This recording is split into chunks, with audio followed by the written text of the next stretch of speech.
আউযু বিল্লাহি মিনাশ শাইতানির রাজিম বিসমিল্লাহির রহমানির রহিম আল্লাহুম্মা আমিন। হে আল্লাহ, যে ব্যক্তি এই টিউবওয়েলখানা দান করছে তার দানকে তুমি কবুল করে নাও।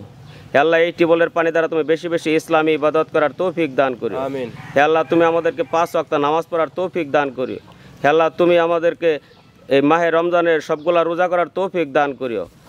রাব্বির হামহুমা কামা রাব্বায়ানি সাগীরা, রাব্বির হামহুমা কামা রাব্বায়ানি সাগীরা, কালিমায়ে তাইয়্যিবা লা ইলাহা ইল্লাল্লাহু মুহাম্মাদুর রাসূলুল্লাহ।